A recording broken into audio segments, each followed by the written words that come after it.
ओम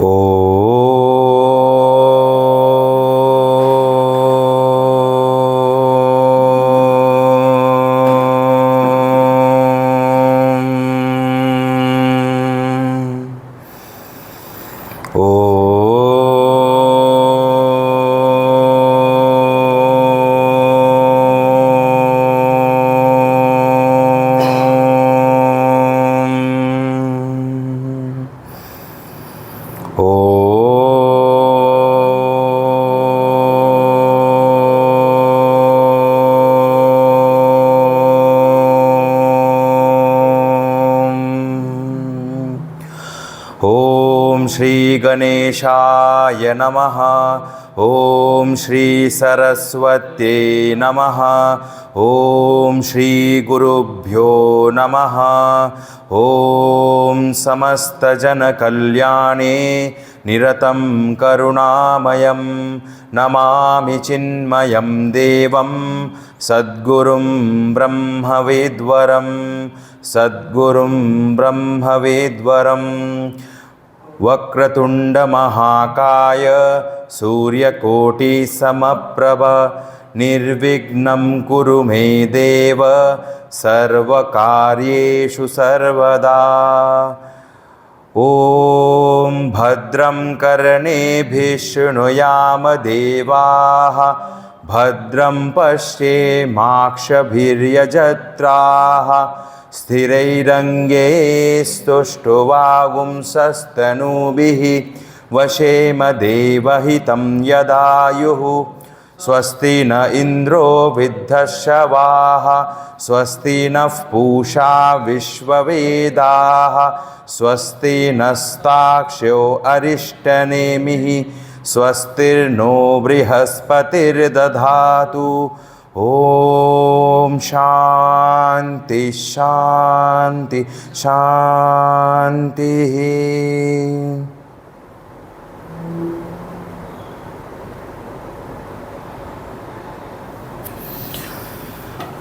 हरिओम। पिछले कक्षा में हमने देखा किस प्रकार से भगवान के बारे में बताया है कि वे जो है कर्तासी त्वमेव केवलम कर्तासी तुमेव केवलम धर्तासी तुमेव केवलम हर्तासी, ये हमने देखा था। तो इसमें बताया कि कैसे वह जो है भगवान ही निमित्त उपादान कारण है, यानी कि निमित्त यानी कि वही स्वयं जो है इस जगत का रूप वो ले लेते हैं। तो वह जगत जो है वह स्वयं ईश्वर का ही रूप है, उनसे भिन्न नहीं है। जो बनाने वाला और जो बना है ऑब्जेक्ट वो दोनों एक ही है। इसीलिए यहाँ का क्या निमित्त उपादान कारण कहा। और ब्रह्मा विष्णु महेश जो है ये तीनों जो हम देख रहे हैं उसमें कर्ता धर्ता और हर्ता, ये तीनों जो फंक्शन है जो सृष्टि में हमें देखने को मिलता है वह तीनों फंक्शन जो है हमें यही क्या है, तीनों फंक्शन जो है भगवान जो है गणपति जी ही उन तीनों वही कर रहे हैं।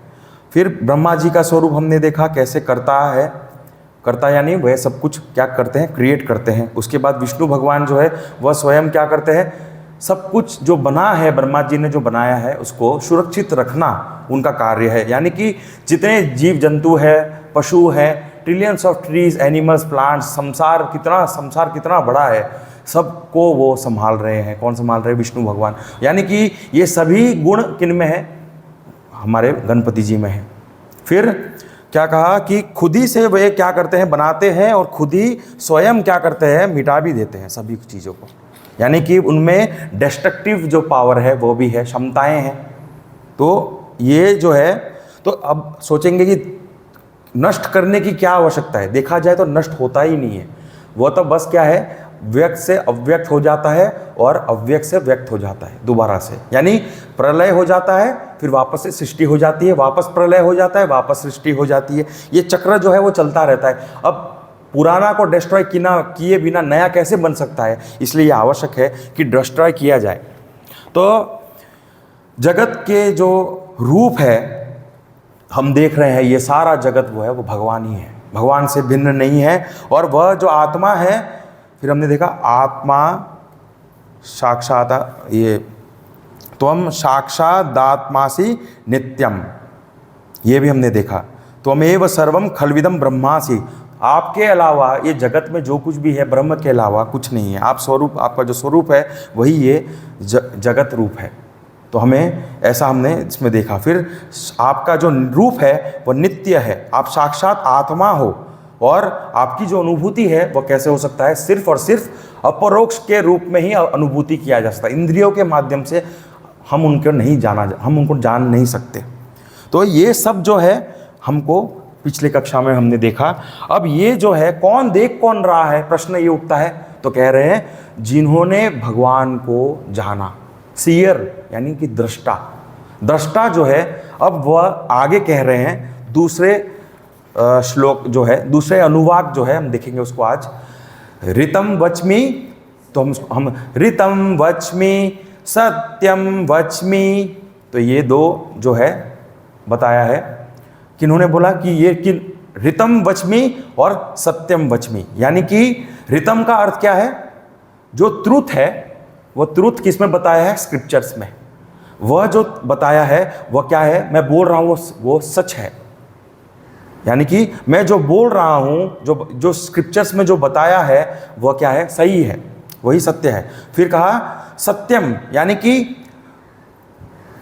जो चीज स्क्रिप्चर में बताया गया है वही मेरा डायरेक्ट अनुभव है, मेरा स्वयं का अनुभव है, और वह मैंने स्वयं, यानी कौन किसने, ऋषियों ने स्वयं इसको जो शास्त्र में जो बताया है उसको अनुभव किया है, और अनुभव करके वेरीफाई कर दिया है कि ये जो कहा गया है, जो हमने पहले देख लिया सब कुछ, ये सब कंफर्म्ड नॉलेज है, टेस्टेड नॉलेज है, ऐसे ही नहीं कह दिया है।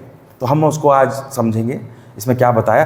इसमें क्या, इसका अर्थ क्या है, I speak the truth as determined by the scriptures. मैं सच कह रहा हूं, जो भी कह रहा हूं सच कह रहा हूं, जो बताया गया है स्क्रिप्चर्स में वही मैं बता रहा हूं, और वह चीज मैंने उसको अनुभव भी कर लिया है, जो उसमें बताया गया है वह सही है, बिल्कुल गलत नहीं है, और वह ही सत्य है, इसी को सत्य कहा है, ऐसा अनुभूति हो चुका है। अब यहाँ हमको समझना है कि हम एग्जाम्पल के रूप से समझते हैं, तो कोई भी हम सब्जेक्ट को समझते हैं किसी भी टीचर से, तो वह हमें एक्सेप्ट हम करते हैं। क्यों? क्योंकि उनकी ऑथोरिटी है, क्योंकि उन्होंने उस चीज़ को समझा है, उसमें सालों बिताया है, और उनकी ऑथोरिटी है, और वह जो टीचर है उनके शब्दों में हमें क्या है, विश्वास है, श्रद्धा है। अगर ये ना हो तो कैसे हो सकता है फिर? तो वैसे ही क्या है, एग्जाम्पल, एक और एग्जाम्पल, अभी साइंटिस्ट है वह कहता है कि ये जो हाइड्रोजन और ऑक्सीजन है उसके जो मॉलिक्यूल्स मिलते हैं उसको केमिकल फॉर्मूला H2O कहते हैं, लेकिन वह जब मिलते हैं तो वह पानी बन जाता है। क्या हमने आंखों से देखा है उसे प्रत्यक्ष रूप से? बताइए, प्रत्यक्ष रूप से उसे हमने, वो तो सिर्फ और सिर्फ उस माइक्रोस्कोप के माध्यम से ही देखा जाए, आंखों से दिख सकता है नहीं, तो कहते आंखों से देखा है तो माइक्रोस्कोप के माध्यम से दिखा है। तो वैसे ही वो सूक्ष्म जो टूल है उसके माध्यम से हमारे, यानी सूक्ष्म टूल यहाँ क्या हो गया, अंतःकरण। तो अंतःकरण के माध्यम से ऋषियों ने इस सत्य को जाना है, और जाना है, उसको अनुभव किया है, और फिर कहा ये सत्य है। तो हम कभी क्वेश्चन नहीं करते हैं। हमको जब स्कूल में ऐसे पढ़ाया जाता है तो हम लोग कभी क्वेश्चन, किताब में कभी सवाल उठता है कि ये किताब को मैं नहीं मानता, ऐसा कभी कहते हैं? नहीं कहते। टीचर को कभी प्रश्न पूछा, आप गलत बोल रहे हो, मैं नहीं मानता, कभी हमने ऐसा कभी प्रश्न किया है? तो शुरुआत क्या होता है, बिलीफ से शुरू होता है, यानी मैं जो पढ़ रहा हूं वह सत्य है। तो शास्त्र में भी यही है, पहले शुरुआत कैसे होता है, शास्त्र में बिलीफ से होता है। बिलीफ यानी मैंने जाना नहीं है लेकिन मुझे श्रद्धा है, मुझे विश्वास है। अब वह क्या होता है, धीरे धीरे जब हम उस पाथ पे चलते हैं, जो कहा है उसको करो, इसलिए कहते हैं जो कहा है वो करो, करोगे नहीं तो विश्वास नहीं आएगा, तो करेंगे फिर क्या है, उसकी अनुभूति होने लगती है, तब हमें पता चलता है जो कहा है वो सत्य है। तो इसी प्रकार से यहाँ पे जो है, तो गणपति जो है वह क्या है, इनफाइनाइट ट्रूथ है, और ये किसने कहा है, शास्त्र ने कहा है। और शास्त्र ने लिखा किसने है, तो सीयर ने। अब सीयर ने खुद ने स्वयं लिखा है? नहीं, तो आया कहाँ से ये ज्ञान, स्वयं ईश्वर से आया है। तो वही स्क्रिप्चर्स जो है, ज्ञान जो है, वो स्क्रिप्चर रूप में किन्होंने लिखा है? तो कहते हैं गुरु ने लिखा है, सीयर ने लिखा है। लेकिन उनको ज्ञान कहाँ से आया? ईश्वर से। तो स्वयं लिखने वाले हुए कौन? वह भगवान हुए। तो वैसे ही ये जो सत्य है, इसलिए स्क्रिप्चर्स में जो लिखा है वह सत्य है, हमें ऐसे मानना। इसलिए यहाँ पे सत्य की बात चल रही है। अब कभी कभी हमें ऐसा हो जाता है कि हम श्रद्धा हमारी टूट जाती है। अब श्रद्धा, यहाँ श्रद्धा क्या है? यानी कि विश्वास नहीं है। श्रद्धा अगर ना हो तो क्या होता है, हमें हमारे मन में ऐसा लगता है ये जो क्या कहा गया है, गणपति जी कैसे हो सकते हैं, सच्चाई कैसे हो, सत्य कैसे हो सकते हैं? तो हमको बड़ा अजीब लगता है। नहीं नहीं नहीं, मैं ही चला रहा हूँ इस जगत को, मैं ही इस घर को चला रहा हूँ, भगवान कहाँ चला रहे हैं? ऐसे मन में प्रश्न आया। तो प्रत्यक्ष रूप से भगवान तो हमें दिख नहीं रहे। तो यही तो हम तो माने कैसे? तो जो दृष्टा है, यानी कि जो सीयर है, उन्होंने कहा कि ये कोई थ्योरी नहीं है, ये या फिर कोई कल्पना नहीं है, कोई कल्पना नहीं है, ऐसे स्वप्न में देख लिया और उनको लिख दिया, ऐसा नहीं है। यह क्या है? इसको इंटेलेक्चुअली जो है, उसको कोई ऐसा भी नहीं है कि इंटेलेक्चुअली इसको किसी ने क्रिएट किया है, क्रिएटिविटी के माध्यम से, या इंटेलेक्चुअली इसको एक आर्टिफिशियली कुछ क्रिएट किया गया, ये भी नहीं है। तो ये कैसा है? ये डायरेक्ट ट्रूथ है जो शास्त्र में बताया है, और उस ट्रूथ को हमने अनुभव किया है और वेरीफाई भी कर लिया है। तो वेरिफिकेशन बहुत महत्वपूर्ण है यहाँ पे। तो वो वेरिफिकेशन होना आवश्यक है, वरना हमें, इसलिए कहते हैं कि फेथ और श्रद्धा में फ़र्क क्या है? यही है। फेथ शुरू होता है, हमें पता नहीं है, हमें विश्वास तो है, लेकिन हमें पता नहीं है सही है कि नहीं, पता नहीं, हम चल रहे हैं। लेकिन वह जब सही हो जाए तो वही श्रद्धा हो जाता है, फिर उसे हिलाना कठिन। वो विवेक से जागृत हुआ श्रद्धा है, और उसे फिर हिलाना बहुत कठिन हो जाता है। तो गुरु जी कहते हैं कि ये जो जगत है, हम जो देख रहे हैं आंखों से, हमें लगता है वो क्या है? We believe that it is real, but in reality the world that we see is a be lying. Actually वो है ही नहीं, ये हमें समझना है। तो गुरु जो बोल रहे हैं कि ये जो है जगत दिख रहा है, what we see is unreal, but जो सत्य है वो हमें दिख ही नहीं रहा, और वो हमें क्या लगता है? मानते ही नहीं है उसको। It is unreal for us, लेकिन वो है। एग्जाम्पल, आप जब दूध को देखोगे तो उसमें आपको बटर दिख रहा है? नहीं दिख रहा ना, लेकिन है अंदर, है कि नहीं? तो वैसे ही इस जगत में भगवान है, लेकिन हमें दिख नहीं रहे। हमारा जब तक दूध को हम उसको सही रूप से उसको पका के उसको चढ़ ना करें, तब तक उसमें से मक्खन नहीं निकलेगा। दही बना के उसको फेंटना पड़ता है, तब जाके उसमें से घी निकलता है या बटर निकलता है।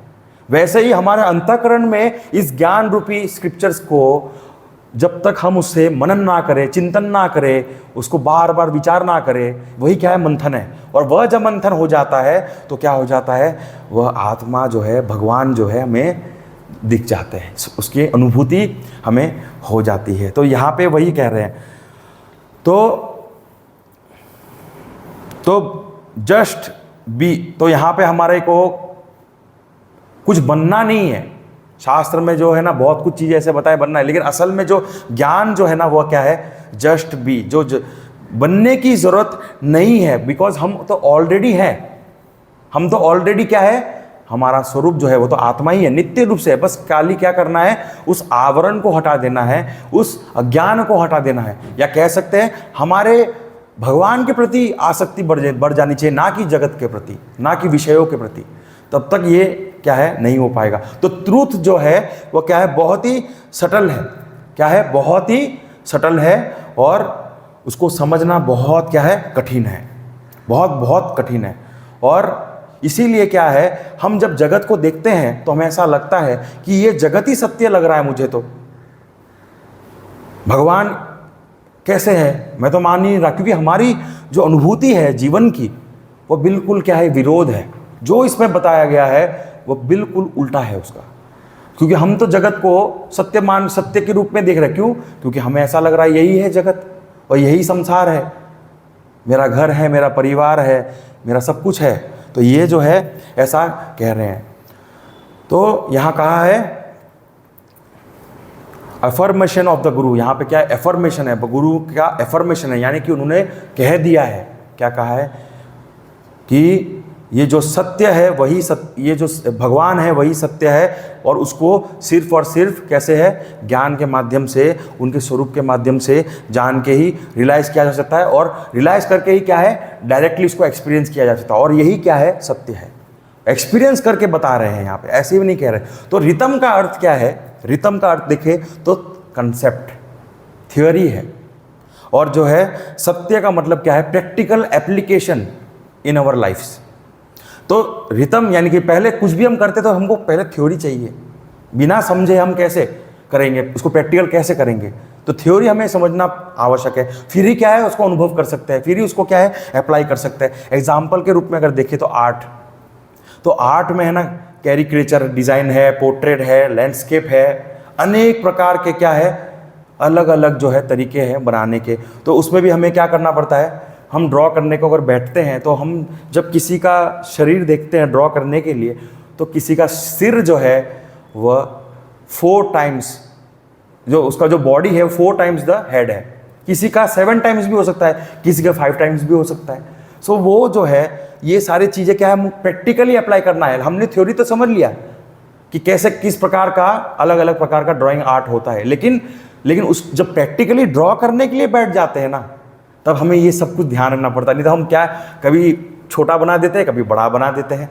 तो ये सारा चीज़ जो है इसलिए कहते हैं कि प्रैक्टिकल एप्लीकेशन के समय में हमें बड़ा ध्यान रखना है। तो प्रैक्टिकल एप्लीकेशन के समय ही हमको समझ आता है। तो थ्योरी जो है वह क्या होता है?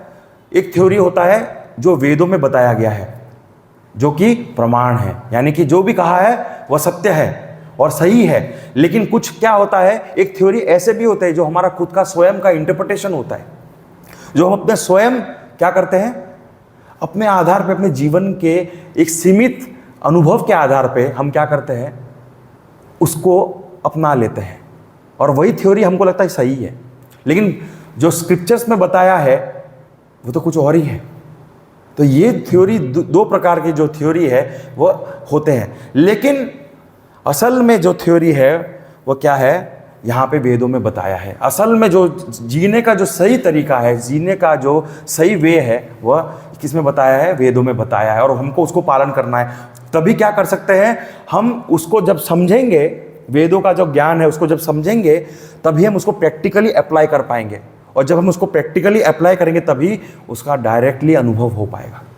तो यहाँ पे कहने का तात्पर्य क्या है? कि थ्योरी समझना आवश्यक है। यानी कि यहाँ अगर थ्योरी की बात है तो सत्संग करना बहुत आवश्यक है। और प्रैक्टिकल क्या है? तो ये क्षेत्र हमारे लिए, हमारा घर, हमारा कार्य, हमारा जीवन, ये क्या है? क्षेत्र है।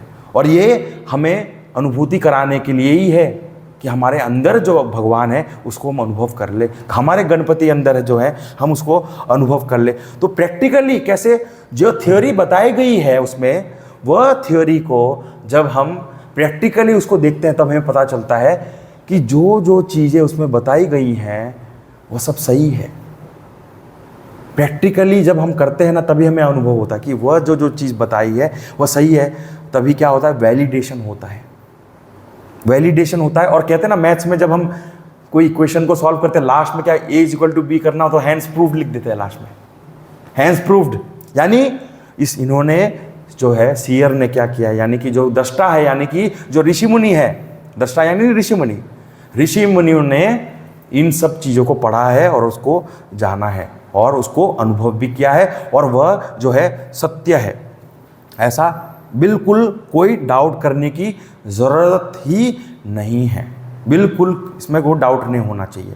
फिर अब एक्चुअली क्या होता है कि ऐसा होता है कि देखा जाता है कि ग्रेटेस्ट जो वैलिडेशन है वो किससे प्राप्त होता है? लाइफ ऑफ जो सेजेस है उनका लाइफ है, उन्हीं से वो हमको पता चलता है। सबसे बड़ा वैलिडेशन वही है। हमारे जैसे जितने भी ऋषि मुनि हैं, जितने भी जो संत हैं, हम जब उनको देखते हैं तो वह सारे चीज़ें जो वेदों में बताया गया है उनके अंदर हमें देखने को मिलता है। और उससे बड़ा क्या वैलिडेशन हो सकता है कि नहीं? सारा गुण जो है वेदों में बताया गया है वह सब हमें गुरुओं में देखने को मिलता है। इंद्रियों की संयम हो चुकी है, मन का सही, मन में कंट्रोल है, क्रोध नहीं आ रहा, लोभ नहीं है, ये सब चीज़ें वेदों में बताया है। और वही सब चीज़ें हम जब गुरु को देखते हैं, सेज को देखते हैं, तो वह सब चीज़ हमें देखने को मिलता है। तो गॉड ही क्या है? सत्य है, बाकी सब क्या है? इल्यूजन है। ऐसा रियलाइजेशन जब हो जाता है, वो कौन बता रहा है? वेदों में बताया है। लेकिन उसको जीता कौन है? ऋषि मुनि, यानी कि जो संत है उसको रियलाइजेशन करके हमें प्रूफ करके बता देते हैं कि हम, इसलिए हमारे लिए वह क्या है? एक प्रकार का ऐसा चीज़ है कि हमें पता चल जाता है कि ये वेदों में जो चीज़ें बताई हैं वो गलत नहीं है। फिर हम भी, हमारे अंदर भी एक प्रकार से एक बिलीफ आता है, श्रद्धा आता है, और फिर हम उस वेद को पढ़ना शुरू करते हैं, जानना चाहते हैं, आगे अंदर गहराई में उतरना चाहते हैं। तो ये सारी चीज़ें तब ऐसे शुरू होता है। तो अब हम कहेंगे कि वेदों में तो ये भी बताया है कि हमें क्या चाहिए? खुशी चाहिए। तो खुशी जो है, लेकिन हमें खुशी कैसे मिल रहा है जीवन में? Through the desires fulfilment. Desire जब हो तो उसे फुलफिल कर लो तो हमें क्या हो जाता है? हमारी खुशी, हमें ऐसा लगता है हमें खुशी प्राप्त होगी। तो यहाँ क्या है कि काम माइंड क्या है? रियल में देखा जाए तो वही क्या है? खुशी है। काम हो जाना, आप हमारा मन शांत हो जाना, वही क्या है? रियल हैप्पीनेस है। अब एग्जाम्पल के रूप में हमें देखते हैं कि हमारा एक्सपीरियंस क्या है कि हमारा मन में कोई कामना उठे तो हमें क्या करना चाहिए? तुरंत ही उसे सेटिस्फाई कर देना चाहिए। अब हम उसे जब सेटिस्फाई करते हैं तो होता क्या है? हमारे मन में जो है, एक प्रकार से मन में जो डिज़ायर है वो क्या हो जाता है? सेटिस्फाई हो जाता है। अब जैसे ही मन में सेटिस्फैक्शन आ जाए तो क्या हो जाता है? हमारा मन शांत हो जाता है। शांत होने के कारण क्या हो जाता है? हैप्पीनेस। तो हमें क्या लगता है? इच्छा पूर्ति करो, उसे खुशी प्राप्त होती है। लेकिन असल जो आनंद है वह तो उस आत्मा का ही रूप है, स्वरूप है। तो हम लोग इस प्रकार से, तो एग्जाम्पल के रूप में अगर देखें तो कॉफ़ी पीने का बड़ा इच्छा हो रहा है, तो बार बार मन में क्या चल रहा है? Coffee coffee coffee coffee coffee चल रहा है। तो डिस्टर्बेंस मन में आ गया। अब डिस्टर्बेंस आने के कारण मन में क्या हो गया? हैप्पीनेस हो गया, अनहैप्पीनेस आने लगा। क्योंकि मन जब विक्षेपित होता है, एजिटेटेड होता है, डिस्ट्रैक्टेड होता है, बाह्य जगत में विचरण करता है, तब क्या होता है? आदमी का मन बड़ा ही, उसे मन अशांत हो जाता है, प्रसन्न नहीं रहता, अशांत हो जाता है, और उसी में अनहैप्पीनेस का फीलिंग होता है। तो वो क्या करता है? इसी प्रकार से फिर कॉफ़ी जब प्राप्त कर लेता है तो वह हैप्पी हो जाता है। कैसे? तो इंद्रियों के स्तर पे वह जिस स्वाद को लेना चाह रहा था, उस स्वाद को वो प्राप्त कर चुका। कैसे? टेस्ट, टंग से टेस्ट हो गया, ज्ञान इंद्रियों के माध्यम से उसका एक सेटिस्फेक्शन हो गया, और मन में जो इच्छा थी वह भी पूरी हो गई। इसीलिए वह जो है, अब उसका मन जो है शांत हो गया। अब कोई भी, किसी भी प्रकार का कोई क्रेविंग नहीं है, बिल्कुल शांत हो गया वो। ऐसा, तो ये जो है इसमें देखने को मिल रहा है। अब यहाँ पे एक चीज़ और है, शास्त्र में ये भी बताया है कि कंट्रोल योर सेंसेस। तो क्या कंट्रोल योर सेंसेस? क्यों? ताकि हम कंसंट्रेट कर पाए। हमारे अगर इंद्रियां सब तरह से भाग रहे इधर उधर इधर उधर, तो हमारा कंसंट्रेशन कैसे होगा किसी भी कार्य पे? तो यहाँ पे ये सारी चीज़ें हम लोग क्यों बोल रहे हैं? क्योंकि ये सारी चीज़ें किस में हैं? बताई गई हैं, वेदों में बताई गई है। ये सारी चीज़ें वेदों में बताई गई हैं, और यह वेदों में बताई गई है, इसका मतलब क्या है? ये सारी चीज़ें उन ऋषि मुनियों ने जिया है और जी रहे हैं, उनकी साधनाएं की हैं, और वो साधनाएं करके ऐसा जो है आनंद को प्राप्त कर लिया। और वही क्या है? सत्य है, यही सत्य है। कंट्रोल योर सेंसेस, तभी क्या होगा? और कहा सरेंडर योर ईगो, ये भी कहा है। तो ये सब चीज़ें क्या होगा? ईगो जब चला जाएगा तभी मन में क्या है? एक प्रकार से हमारे अंदर कर्तृत्व भाव जो है वो उसका नाश हो जाएगा। तभी हम क्या है, इस संसार में कोई भी कार्य करेंगे तो हमें ऐसा लगेगा कि ऐसा अनुभव होगा कि मैं नहीं कर रहा हूँ, भगवान कर रहे हैं, तभी ये हो पाएगा। तो इसीलिए कहा स्टडी द स्क्रिप्चर्स। इसलिए कहा है, इसका अर्थ क्या है, ऋतम वचमी का अर्थ क्या है, जो स्क्रिप्चर्स में बताया है वह क्या है, सत्य है। और सत्य है वो किन्होंने कहा है, उन्होंने कहा है, किन्होंने, ऋषि मुनियों ने कहा है। तो हमें क्या करना है, उस सत्संग के माध्यम से उन सभी स्क्रिप्चर्स को पढ़ना है, समझना है। अब हम बोलेंगे क्यों पढ़ना है, क्या ज़रूरत है, हमारा जीवन तो बढ़िया चल रहा है, हमको जैसा जैसा समझ आता है हम तो वैसा रेस्पॉन्ड करते हैं संसार में। हमारा नॉलेज जितना है, जितना अंडरस्टैंडिंग है, उसके आधार पर हम करते हैं। तो हमें ये प्रश्न ऐसा आ जाएगा कि हम क्यों करें अटेंड, हमें ज़रूरत ही नहीं है। तो प्रश्न ये है कि जब हम संसार में रहते हैं तो हमारे मन में क्या चल रहा है, हम किस प्रकार से कैरी हो जाते हैं, वासनाओं के बल पे कैसे क्या हो जाते हैं, कैरी हो जाते हैं, हमें पता ही नहीं चलता, हम बह गए संसार में। और कैसे पता चलेगा वो सही है, कि बहना सही है या बहना गलत है, कैसे पता चलेगा, कौन बताएगा हमें? तो ये हमें शास्त्र ही बताएंगे। और हम जब बह जाते हैं फिर आसक्ति आ जाती है, आसक्ति के आने के कारण हमारे अंदर अहंकार आ जाता है, या हमारा मन जो है वो शांत नहीं होता, या फिर हमारे अंदर क्रोध आ जाता है, लोभ आ जाता है, हाँ, जेलेसी आ जाती है, हाँ, ये सारी चीज़ें जो है आने लग जाती है। तो एग्जाम्पल के रूप में अगर देखें कैसे जो है, इसका रियल एग्जाम्पल मन जो है कैसे बह जाता है, अर्जुन का रियल एग्जाम्पल जो हमने भगवत गीता में भी देखा था, कि कैसे वह जो है अपने मन में, जैसे युद्ध है वह शुरू तो हो चुका था, मध्य लड़ाई के बीचों बीच वो खड़ा है अर्जुन। अब वो कह रहा है, क्या कह रहा है, कि मुझे तो भागना है, मुझे तो जाना है यहाँ से। और उसने इतने प्रकार के अनेक रीजंस दिए, क्या क्या रीजंस दिए, बहुत अनेक प्रकार के।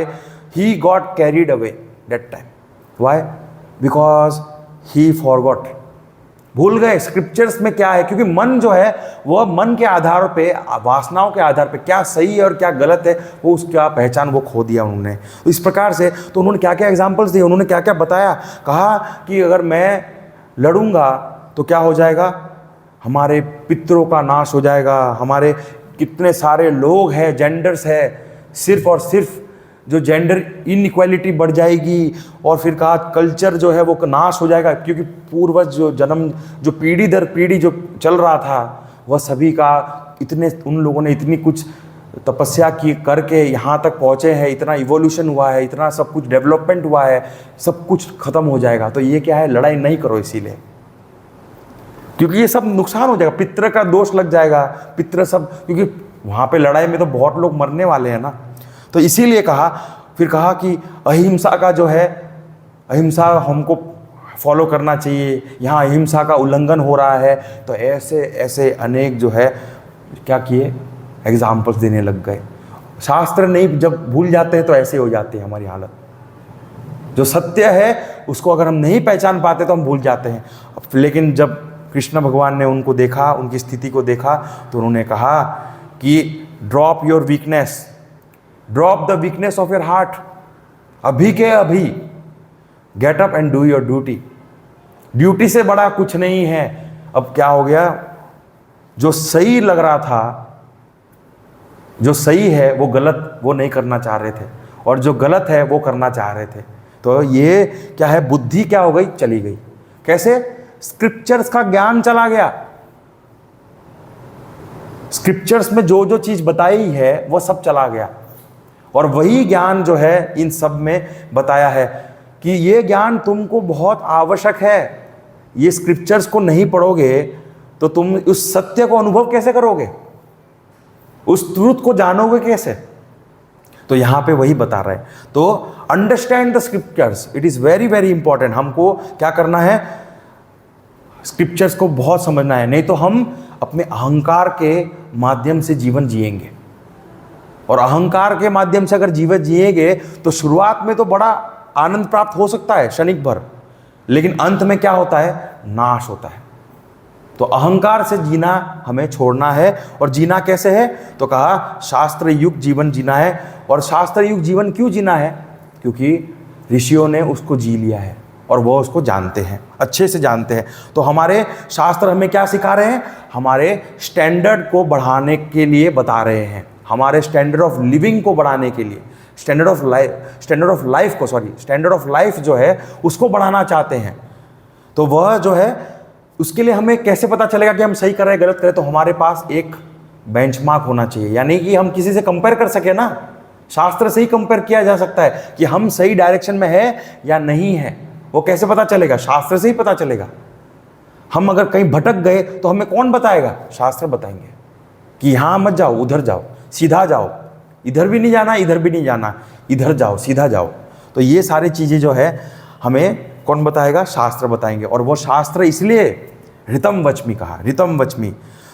तो आप अब इसे देखो कि किसी भी चीज़ को अगर हम जीवन में अप्लाई करना है, जैसे एग्जाम्पल के रूप में देखें तो लॉज क्यों बनाए गए हैं?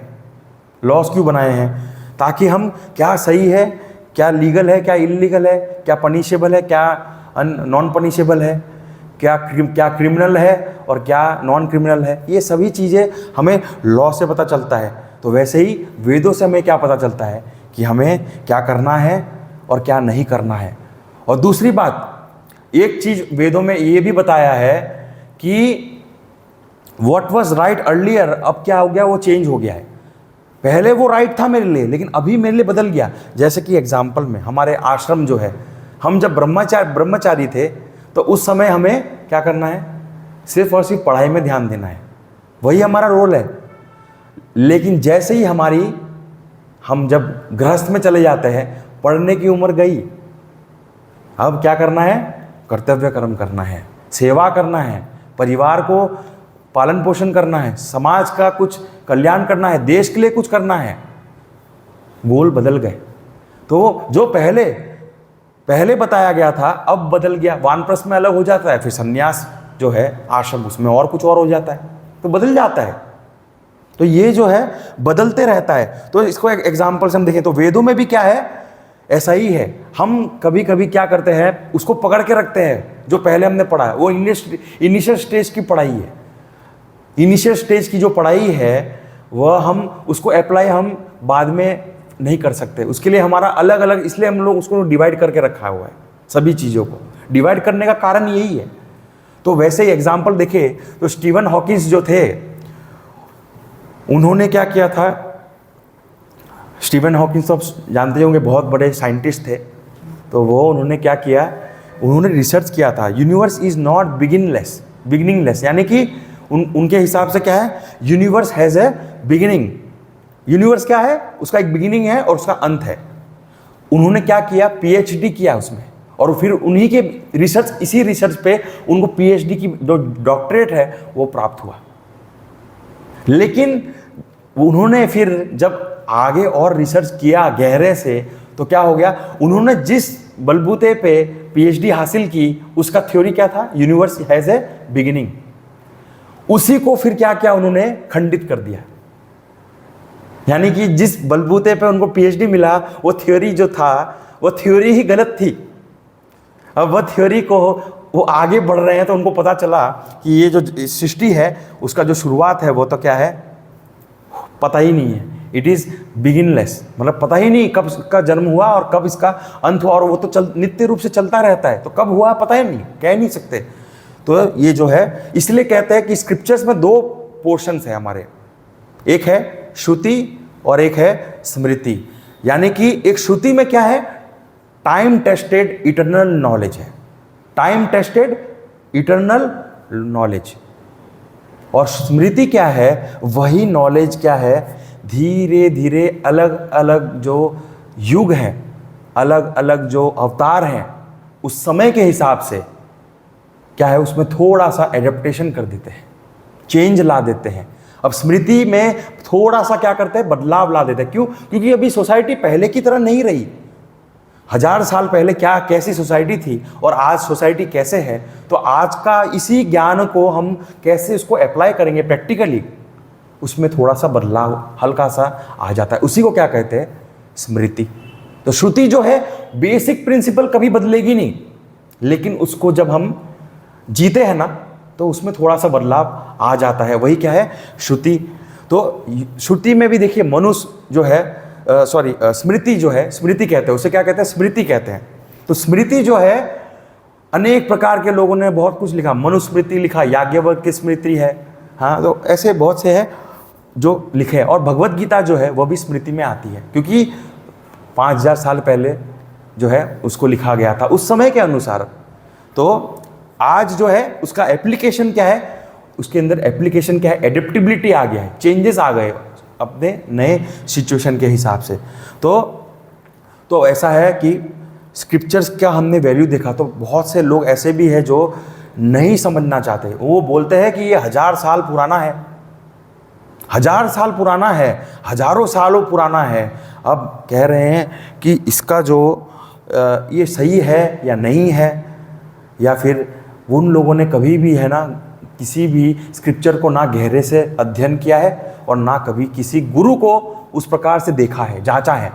इसीलिए ये क्या होता है, उसको सही रूप से जान नहीं पाते, उसका नरेशन जान नहीं पाते, इसलिए क्या करते हैं, कंडेम करते रहते हैं, उसको क्या करते हैं, बहिष्कार करते हैं, मानते ही नहीं है स्क्रिप्चर्स को।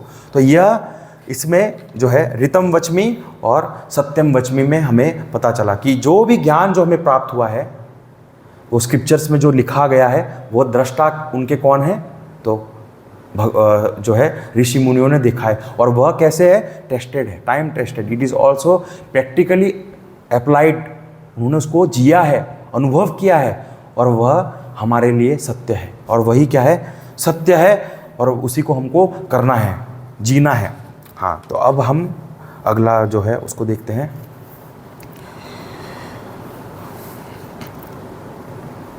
अनुवाक तीसरा, अवक्त्वं माम अववक्तारम अवश्रोतारम अवदातारम अवधातारम अवानुचानमवशिष्यम अवपश्चात्तात अवपुरस्तात अवोत्तरातात अवदक्षिणातात अवचोर्ध्वातात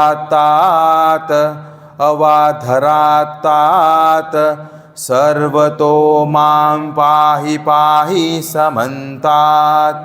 हाँ, तो कहा अभी अवक्त्वम माम, यानी कि प्लीज प्रोटेक्ट मी। किसको कह रहे हैं, भगवान को। भगवान को कह रहे हैं, भगवान आप मुझे प्रोटेक्ट करो। आज इसको हम देखते हैं। तो अवक्त्वम माम यानी कि मुझे आप प्रोटेक्ट करो। तो प्रोटेक्शन जो है किस किस लेवल पे है, तो पहले फिजिकल लेवल पे। तो फिजिकल लेवल पे यानी कि ये जो बॉडी है बहुत ही प्रेशियस है। क्यों, दुर्लभ है। क्यों, क्योंकि मनुष्य योनि सबको प्राप्त नहीं होता आसानी से, बड़ा रेयर है। और यही इस योनि से ही के माध्यम से ही हम साधना करके क्या कर सकते हैं, विचार करके मोक्ष प्राप्त कर सकते हैं। तो यह जो फिजिकल बॉडी है हमें प्राप्त हुआ है, तो और क्या है, कब दूसरा जन्म कैसा मिलेगा पता नहीं। इसीलिए इस शरीर का क्या है, हमें ध्यान रखना है, हमें इसका उपयोग करना है। ध्यान तो रखना ही है, हम शरीर का हेल्थ का ध्यान तो हम रखते ही हैं। तो यहाँ पे शरीर का गुड हेल्थ भी होना चाहिए।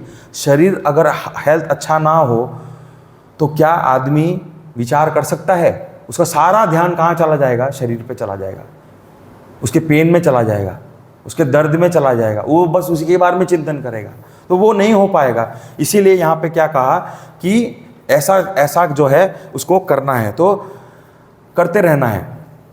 अब फिर कहा साधना जो है शरीर से क्या हो सकता है, साधनाएं हो सकती हैं।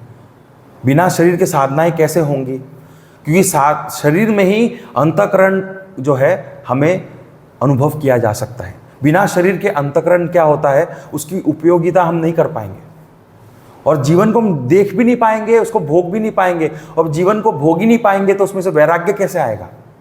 वैराग्य आने के लिए शरीर चाहिए ना, शरीर के बिना तो हम भोग भी नहीं सकते। भोगेंगे नहीं तो पता कैसे चलेगा कि इसके प्रति हमें आसक्त नहीं होना। इसीलिए कहा कि साधनाएं जो है ये शरीर के माध्यम से हमें करना है, और यही हमें जगत के बारे में जानकारी प्रदान करते हैं। हमारे अंतःकरण में अनुभूति हो पाती है, समझ हमारे अंदर आ पाती है। तो जितने भी है ह्यूमन, जितने भी है सभी के लिए क्या है, ऐसा उसको करते रहना है। और साधनाएं कैसे करनी है, तो कहते हैं कि साधना हमें सीक्रेटली करना चाहिए, ऐसा कहते हैं। सीक्रेटली करना चाहिए, तो ऐसा क्यों? तो कहते हैं कि सबसे पहला बात क्या है कि लोग जो है बहुत जब हम साधनाओं का बताने लग जाते हैं तो क्या हो जाता है, बहुत से लोग आके आपको मोटिवेट नहीं करेंगे, वो आपको डीमोटिवेट करेंगे। आपके अंदर जो श्रद्धा है, जो भगवान के प्रति है, उसको हिला देंगे, उसको हटा देंगे। आपको ऐसे ऐसे आर्गुमेंट सुनने को मिलेंगे जिसके प्रति आप भगवान के प्रति आपकी जो श्रद्धा है वो हिल जाएगी। तो ऐसे चीज़ों के माध्यम से हमें, और दूसरा बात क्या है, अहंकार। मैं देखो साधना करता हूँ, मैं कितना ज्ञानी हूँ, मैं 4 घंटा साधना करता हूँ, मैं 10 घंटा साधना करता हूँ, हाँ, मैं पूरे दिन ये सब करता हूँ। तो इससे क्या होता है, अहंकार जो है वो बढ़ता है। इसलिए कहते हैं कि साधनाएं जो है हमें कैसे करना है, और ये साधनाएं होंगे कैसे, शरीर के माध्यम से। शरीर के बिना तो साधनाएं भी नहीं हो सकती। योगा करना है तो भी तो शरीर चाहिए। जो हठ योगा करते हैं उसके लिए भी तो शरीर में ही आसन वगैरह हमको करना रहता है, तो वैसे ही वो करना हमें पड़ता है। फिर कहा कि मेंटली क्या होना चाहिए, मेंटली, फिर आया मेंटली। अच्छा हाँ, एक और चीज़ है कि हम एग्जाम्पल के रूप से देखते हैं कि protection from the level of body level. एक इम्पॉर्टेंट ये भी है कि जब कोरोना हुआ था तो हम सभी जानते कैसा स्थिति हो गई थी कोरोना के समय, कि सभी लोग बस अपनी चिंता किसकी कर रहे थे, सिर्फ और सिर्फ शरीर की, हेल्थ की ही चिंता कर रहे थे, बाकी किसी के बारे में सोच ही नहीं रहे थे। भोजन कहाँ से आएगा, भोजन भी क्या है, शरीर से रिलेटेड है। हाँ, शरीर जो है उसकी इम्यूनिटी बढ़ानी है, दवाइयाँ चाहिए या फिर कोई मेडिसिन चाहिए जिससे हमारा जो इम्यूनिटी बूस्ट हो जाए। तो ये सारी चीज़ें क्या है, शरीर के स्तर पे।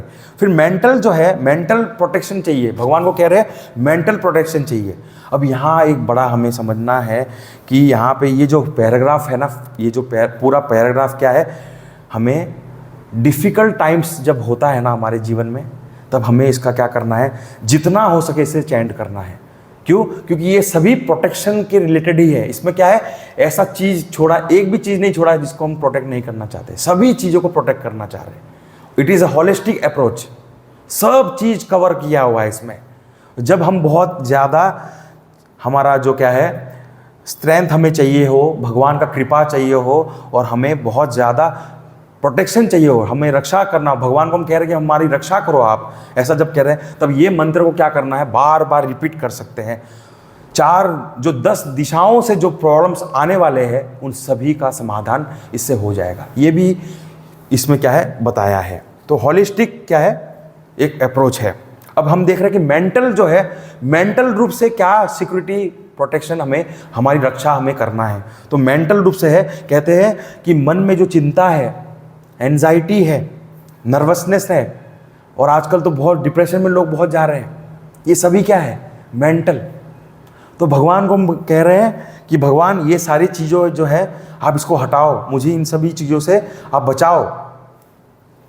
तो इसके लिए हम क्या कर रहे हैं, भगवान का ग्रेस जो है ना, उसको हम बोल रहे हैं, भगवान आप हमारे ऊपर कृपा करो, हमारा रक्षा करो इन सब चीज़ों से, क्योंकि मैं स्वयं अपनी रक्षा नहीं कर पा रहा हूँ, आप ही को करना पड़ेगा। आप ही हो जो सब कुछ कर सकते हो, आपके अलावा और है भी कौन, जो मेरा है भी कौन। ऐसा जब भाव हो जाए ना, तब ये मंत्र को जब हम चैंट करते हैं तो उसके अर्थ के साथ जब हम इसको चैंट करें तो बहुत लाभ होता है, बहुत ज़्यादा लाभ होता है इसका। तो इस प्रकार से क्या है, अनेक प्रकार के जो हमारे शरीर के स्तर से जो है हमने देखा कि इंद्रियां वगैरह जो है वह क्या है, इधर उधर जो भाग रही है, उनमें अलग अलग प्रकार के जो कामनाएं हैं वो सभी क्या है, रुक जा, उनको क्या करना है, रोकने के लिए हम क्या कर रहे हैं, साधना कर रहे हैं। साधना करेंगे कैसे, तो शरीर के माध्यम से। और कैसे होगा ये, भगवान के साथ जुड़ के, भगवान के साथ। तो हम कह रहे हैं भगवान आप मेरी रक्षा करो शरीर के स्तर पे, तभी मैं इनको अच्छे से कर पाऊंगा। फिर कहा कि आप मुझे शरीर तो प्रोटेक्ट आप मेरी करोगे, तो मेरे मन में जो मेरे एक और था कि मन में क्या है कि मन में शांति हो, मन के स्तर में शांति भी होनी चाहिए, इमोशनल बैलेंस भी होना चाहिए। इसके लिए भी हम क्या कर रहे हैं, प्रार्थना कर रहे हैं कि भगवान इन सब मेरे इमोशन में मैं बह ना जाऊँ, ओवरवेल्म ना हो जाऊँ, ताकि मेरा अगर ओवरवेल्म हो गया तो मेरा जो कार्य है, मैं जो कर रहा हूँ वो तो मेरा चला जाएगा, वो तो गड़बड़ हो जाएगा। तो ये सभी चीज़ें हम क्या करें, भगवान को कह रहे हैं कि भगवान आप सब मुझे प्रदान करो, मुझे ये सब चीज़ों से बचाओ। फिर कह रहे हैं कि मुझे आप शरीर के स्तर से जो प्रोटेक्शन, जो जिस शरीर को प्रोटेक्ट करने के लिए मुझे जिस चीज़ों की आवश्यकता है उसको भी आप प्रोटेक्ट करो। यानी कि ये शरीर को प्रोटेक्ट करने के लिए क्या क्या चाहिए, घर चाहिए। हाँ, तो क्या कहा, घर चाहिए, उसको भी मुझे आप, उसकी भी रक्षा करो आप, घर को प्रोटेक्ट करो। फिर कहा मेरे आसपास जो फैमिली मेंबर्स है वो भी तो चाहिए ना। सिर्फ और सिर्फ ये शरीर हो तो काफ़ी थोड़ी है। इस शरीर को प्रोटेक्ट करने के लिए एट द बेसिक लेवल हमें क्या चाहिए, खाना चाहिए, शरीर के लिए कपड़ा चाहिए और घर चाहिए। तो ये भी आप कह रहे हैं कि ये सारी चीज़ें जो मेरे पास है इसको भी आप प्रोटेक्ट करो, क्योंकि मुझे अपने शरीर को बचाना है। और शरीर बचेगा ना, उसका मैं यूज़ कर पाऊंगा कैसे, साधना करके, भगवान आपकी की साधना करके मैं प्राप्त कर सकूँगा और मैं आगे बढ़ सकता हूँ। तो यहाँ पे इसलिए कह रहे हैं कि ये प्रोटेक्ट करो। तो कहा वेल्थ, मेरा धन जो है उसको आप प्रोटेक्ट करो, मेरे रिलेटिव्स है उसको आप प्रोटेक्ट करो, मेरे जितने भी रिलेशंस है उसको आप प्रोटेक्ट करो, सभी को आप क्या करो, प्रोटेक्ट करो, ताकि मैं आगे बढ़ सकूँ, आगे जीवन में बढ़ सकूँ। तो फिर कहा प्रोटेक्ट माय साधना ऑल्सो, मेरा साधना जो मैं कर रहा हूँ उसको भी आप बचाओ। तो कैसे, तो कह रहे हैं कि साधना जब है, एक्चुअली हम साधना कब करते हैं, हम साधना करते ही नहीं है, अच्छे समय में भी नहीं करते, बुरे समय में भी नहीं करते, लेकिन करना कब है, दोनों समय में करना है। तो कहते हैं कि जब बुरा समय हो तो साधना करे, तो हम क्या करते हैं, अपने आप हम जहाँ है वहाँ से उठ जाते हैं, हमारा मन बहुत ही अशांत है, बहुत ही दुखी हैं, तब हम भगवान का स्मरण करें तो वहाँ से उठ के आगे बढ़ जाते हैं, हमारा मन शांत हो जाता है। और जब शांत मन हो तो और साधना करें तो हमारे अंदर हम और भगवान के करीब पहुँच जाते हैं। We go more deeper, we go more closer to the God. So साधना क्या करना है, करते रहना है, तभी क्या होगा, आगे बढ़ते रहेंगे। तो जितना ज़्यादा हो सके करते रहना है और आगे बढ़ते रहना है। अगर हम साधना अगर नहीं करेंगे तो हमारा मन भटकना शुरू कर देगा। इसलिए कहते हैं कि साधना, जब हमारे मन बहुत ज़्यादा चिंताजनक हो, बहुत ज़्यादा विचार चल रहा हो, तब क्या करना है, हमें समझ जाना चाहिए, तुरंत क्या करना है, साधना शुरू कर दो, तुरंत शुरू कर दो। और जो मैं साधना कर रहा हूँ उसमें धीरे धीरे मेरा जो मैं आगे से बढ़ रहा हूँ, धीरे धीरे गहरा, उसको भी आप प्रोटेक्ट करो, मैं गिर ना जाऊँ वापस से, मुझे आप गिरने मत दो, मुझे आप हमेशा बचा के रखो, मैं जहाँ पहुँच चुका हूँ उसको मेंटेन होना चाहिए। योगक्षेमम वहाम्यहम् कहते हैं, जो मैंने प्रयास किया है उसको आप बचाइए, उसकी रक्षा करिए आप। तो वहाँ पे ये जो है रक्षा करने को भी वो कह रहे हैं यहाँ पे कि मेरे आप रक्षा करो भगवान आप। तो मेरा जब मन बहुत भटकता हो तो मैं जपक शुरू करूँ, ताकि मैं अपने मन को शांत कर सकूँ, तभी मैं आगे बढ़ सकता हूँ। और फिर कहा एक और इंटेलेक्चुअल लेवल पे, तो इंटेलेक्चुअल लेवल पे यहाँ पे क्या है, मेरे अंदर जो गोल है, मेरा जो गोल है वो क्या है, उसको मैं अचीव कर सकूँ, मेरा गोल मैं उसको अचीव कर सकूँ। तो मन के स्तर पे हमने देखा, इंद्रियों के स्तर पे देखा, साधनाओं के स्तर पे देखा, फिर हमारे जो शरीर है उसको जो प्रोटेक्ट कर, जो उसको सहारा दे रहा है, उसके लिए भी हमने क्या कहा, भगवान से प्रार्थना की है। और साथ ही साथ इंटेलेक्चुअल लेवल पे भी हम अभी प्रार्थना कर रहे हैं कि भगवान मेरी बुद्धि को आप, कभी क्या है, बुद्धि क्या हो जाती है, वह नेगेटिव हो जाती है, कुतर्क बोलते हैं ना, कुतर्क यानी कि negative way of analysing the things. जो सही है उसको गलत के रूप में देखना, और जो गलत है उसको सही के रूप में देखना, या फिर मैं जो कह रहा हूं उसका गलत इंटरप्रिटेशन कर देना। वह क्या है, इन सब चीज़ों से भगवान आप मुझे बचाओ। तो हमारा जो गोल है, और दूसरा बात क्या है, हमारे बुद्धि में गोल, जो हम जब कभी भी कुछ ठानते हैं ना, निश्चय करते हैं ना, निश्चय, वो निश्चय किस में होता है? बुद्धि में होती है। अब निश्चय किसके प्रति होती है? किसी एक लक्ष्य के प्रति होती है, लक्ष्य के प्रति ही हो सकती है। जैसे मुझे यहाँ से अब यहाँ जाना है, मैं आधे घंटे में मुझे पहुँचना है, तो मैंने क्या किया? निश्चय किया। और वो किसने किया? बुद्धि ने किया। तो मेरा जो लक्ष्य है कुछ भी हो सकता है, मटेरियल स्तर से भी हो सकता है, फाइनेंशियल स्तर से भी हो सकता है, या साधनाओं के स्तर से हो सकता है, या स्पिरिचुअल स्तर से भी हो सकता है। तो ये सभी जो मेरे जो है गोल्स है, वह क्या है? उसमें अनेक प्रकार के ऑब्स्टेकल्स तो आते रहेंगे। तो मुझे क्या करना है? ऐसी स्थिति में मैं अपने अंदर जो मेरा एंथुजियाज्म है उसे मैं ना खो। किसी भी कारण से मैं अपने आप को ऐसा ना समझूं, I am useless, I am worthless, हाँ, मेरा कोई वैल्यू नहीं है, मुझे कुछ नहीं आ रहा, मैं क्या करूं, ऐसा विचार करेंगे तो हमारी एनर्जी जो है वो लो हो जाएगी, लो वाइब्रेशन हम वाइब्रेट करेंगे। तो ये क्या कह रहे हैं भगवान को? हम कह रहे हैं भगवान आप, मैंने जो लक्ष्य को प्राप्त करने के लिए प्रयास कर रहा हूं, उस लक्ष्य को आप बदलने मत दो, उसको प्रोटेक्ट करो। मेरा लक्ष्य वही का वही रहे, हिले ना, क्योंकि मन में ऐसा संकल्प ना आ जाए कि मैं अपने लक्ष्य को ही बदल दूं। एग्जाम्पल जो है अर्जुन जी का बड़ा अच्छा एग्जाम्पल है कि क्या हो गया, वो तो गए थे लड़ाई करने, क्या करने गए थे? लड़ाई करने गए थे। लेकिन जैसे ही उनका लक्ष्य, पहले क्या थे वो? पहले वह गए थे लड़ाई करने, किसके लिए गए थे? अपने क्षत्रिय धर्म के पालन में वो गए थे लड़ाई के लिए। लेकिन जैसे ही उन्होंने अपने परिवार के सदस्य को देखा, और फिर क्या हो गया?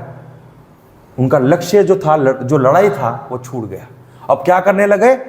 मैं कैसे मारूं इनको, मेरे पुत्र, ये सभी मेरे जो परम पिता है, गुरु हैं, मेरे सारे रिश्तेदार हैं, मैं कैसे इनको मार सकता हूं? तो देखिए ये क्या हो गया? बदलाव आ गया। तो हमारे मन में भी ऐसा हो जाता है।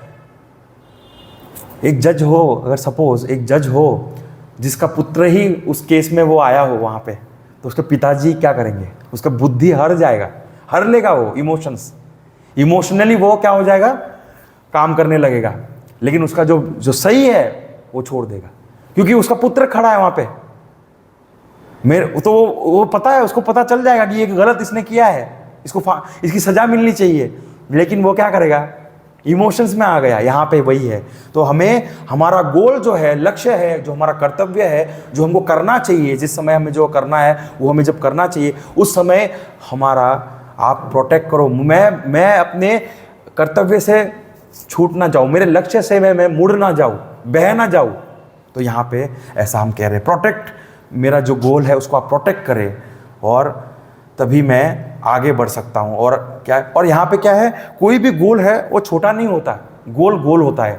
हम लोग सोचते हैं कि बड़ा गोल में ही प्रोटेक्ट करें, ऐसा नहीं, छोटा गोल हो या बड़ा गोल हो, सभी में आप मुझे प्रोटेक्ट करें। तो ये इस प्रकार का जब हम आप प्रोटेक्ट करेंगे तभी मैं क्या आगे बढ़ सकता हूँ।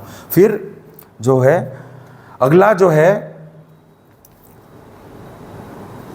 अववक्तारम, अवश्रोतारम, अवदातारम, यानी कि जो प्लीज प्रोटेक्ट द स्पीकर, यानी कि जो बोल रहे हैं, यानी कि यहां कौन है? स्पीकर कौन है? तो कह रहे हैं गुरु। यहां पे जो है स्पीकर जो है, यानी कि जो पढ़ा रहे हैं, वह उसके बारे में भी बताया है, जो बता रहे हैं, जो स्पीकर है। फिर कहा श्रोतारम, यानी कि जो सुन रहे हैं, यानी कि यहां गुरु और शिष्य की बात चल रही है। गुरु पढ़ा रहे हैं, स्पीकर है वो, और लिसनर कौन है? शिष्य। तो दोनों क्या है?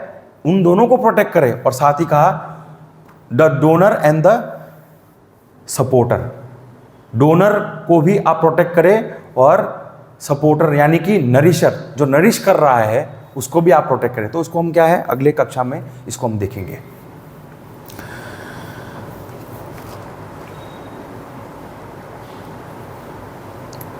ओम स्वस्ति प्रजाभ्यः परिपालयन्तां न्यायेन मार्गेण महीं महिषाः गोब्राह्मणेभ्यः शुभमस्तु नित्यं लोकाः समस्ता सुखिनो भवन्तु काले वर्षतु पर्जन्यः पृथिवी सस्यशालिनी देशोऽयं शोभरहितः ब्राह्मणाः सन्तु निर्भयाः। ॐ सर्वेषां स्वस्तिर्भवतु सर्वेषां शान्तिर्भवतु सर्वेषां पूर्णं भवतु सर्वेषां मङ्गलं भवतु सर्वे भवन्तु सुखिनः सर्वे सन्तु निरामयाः सर्वे भद्राणि पश्यन्तु मा कश्चित् दुःखभाग् भवेत्। असतो मा सद्गमय तमसो मा ज्योतिर्गमय मृत्योर्मा अमृतं गमय। ॐ पूर्णमदः पूर्णमिदं पूर्णात् पूर्णमुदच्यते पूर्णस्य पूर्णमादाय पूर्णमेवावशिष्यते। ॐ शान्ति शान्ति शान्तिः। हरिः ॐ श्री गुरुभ्यो नमः। हरिः ॐ।